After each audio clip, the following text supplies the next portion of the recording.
Shalom teman-temanku semua, kembali lagi bersama dengan namaku Jimmy.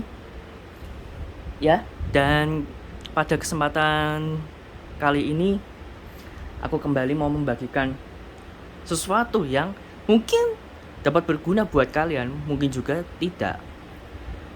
Atau mungkin bahkan ada yang tersinggung atau enggak, gue tidak peduli. Tapi yang jelas pada video kali ini gue mau menyampaikan suatu kebenaran tentang yang namanya kesempurnaan. Nah, pertanyaannya, manusia itu bisa sempurna enggak sih? Jawabannya bisa iya, bisa juga tidak. Nah, tergantung dari apa yang kita lakukan di dunia ini, apa yang kita lakukan di dalam kehidupan kita. Nah, jadi begini guys, kesempurnaan hanyalah milik Tuhan. Oke. Tapi di dalam Alkitab, sebagai anak-anak Tuhan, kita pernah membaca atau kita sering mendengar manusia harus hidup sempurna seperti Allah. Sepertinya mustahil ya, tetapi itu yang dikatakan Tuhan terhadap kita. Nah, jadi gimana dong? Kita ini manusia yang nggak bisa seperti Allah, tapi Tuhan berfirman bahwa kita harus hidup sempurna sama seperti Allah. Kan suatu paradoksial kan, sesuatu yang sepertinya bertabrakan, tapi sebenarnya enggak.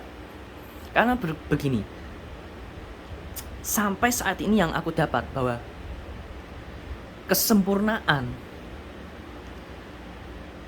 akan terjadi kalau kita hidup mengandalkan Tuhan. Kita terdiri dari yang namanya 3 pokok atau 3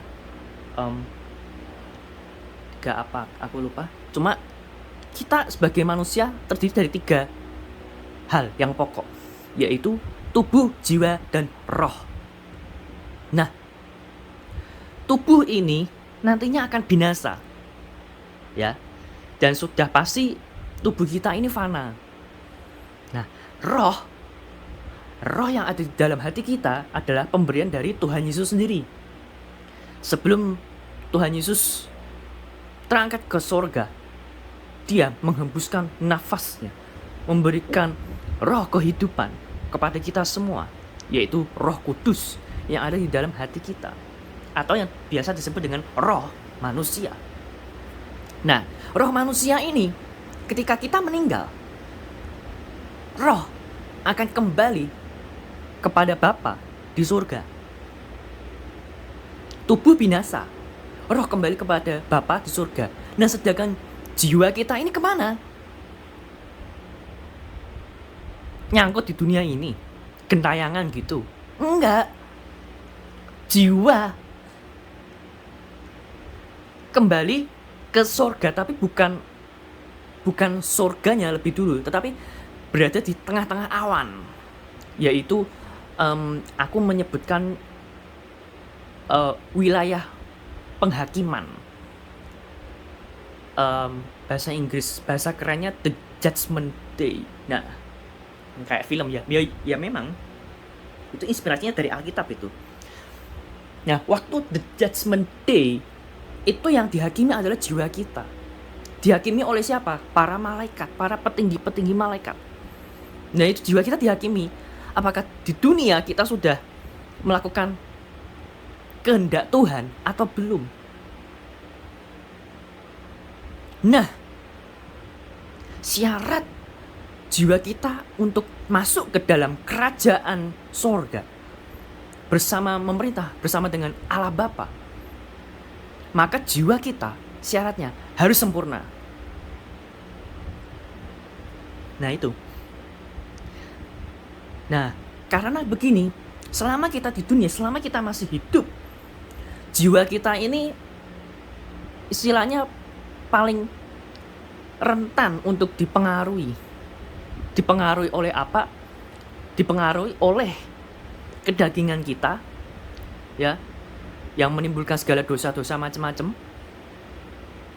dan juga bisa dipengaruhi oleh Roh Kudus yang pasti hidup dalam kekudusan. Nah, jiwa kita ini tinggal pilih yang mana, dosa atau kudus. Nah, ekstrem kanan atau ekstrem kiri, istilahnya begitu. Nah, nggak bisa, aku pengennya hidupnya di tengah-tengah aja biar balance gitu. Nggak bisa. Kalau Tuhan sudah menetapkan hidup kita harus sempurna seperti Yesus, maka mau nggak mau jiwa kita harus kita didik supaya menjadi kudus, yang kudus dan yang berkenan di hadapan Allah. Nah, kalau sudah kudus dan berkenan di hadapan Allah, maka jiwa kita bisa dinyatakan sempurna. Sempurna berarti kudus, berarti menjauhkan segala dosa kedagingan kita. Nah, namun kenyataannya selama kita masih hidup di dunia ini, kita sulit sekali untuk hidup kudus hari demi hari. Susah memang, karena dosa. Apa yang kita pikirkan, baru kita mikir kita mikir sesuatu yang buruk gitu, itu sudah pasti dosa gitu ya. Jadi susah untuk melatih pikiran kita, ini susah. Dan pikiran adalah bagian dari jiwa. Nah, jadi harus gimana dong kalau kita sebagai manusia mengejar kesempurnaan Allah? Ya, kita harus didik dan kita harus latih sungguh-sungguh untuk taat kepada ajaran Tuhan, taat terhadap firman Tuhan, taat terhadap segala perintah-perintahnya. Meskipun itu sakit, yes, sakit.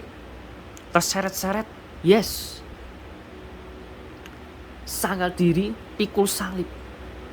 Itu salah satu gunanya supaya jiwa kita terus disempurnakan, terus mengejar kesempurnaan itu, kesempurnaan ilahi yang hanya dimiliki oleh Allah. Tapi Allah nggak egois. Allah juga memberikan kita kehendak bebas untuk memilih. Apakah kamu ingin hidup kudus sama seperti aku kudus, atau kamu mau hidup penuh dengan celah, penuh dengan dosa? Itu pilihan. Jadi kalau kamu hidupmu pengen enak ya, enak di sini harus dalam pengertian Tuhan sendiri. Bukan enak secara dunia, tetapi enak secara cara pandangnya Tuhan. Nah, kalau Tuhan berkata enak, kita pasti daging kita ini rasanya tersayat-sayat, seperti digergaji, seperti dipotong-potong. Ya karena apa yang enak bagi Tuhan belum tentu enak bagi kita. Apa yang enak menurut kita, itu sudah pasti Tuhan gak suka kalau tidak sesuai dengan firman-Nya. Nah, maka dari itu kita latih jiwa kita supaya kita kejar yang namanya perkenanan Tuhan, supaya jiwa kita terus disempurnakan dan menjadi kesempurnaan ilahi yang sama seperti Allah Bapa di surga nanti, di saat jiwa kita kembali,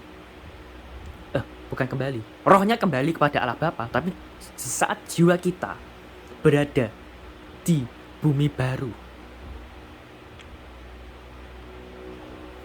Ya, jadi seperti itu. Apa yang kudus, apa yang berkenan di hadapan Tuhan, itu yang harus kita lakukan.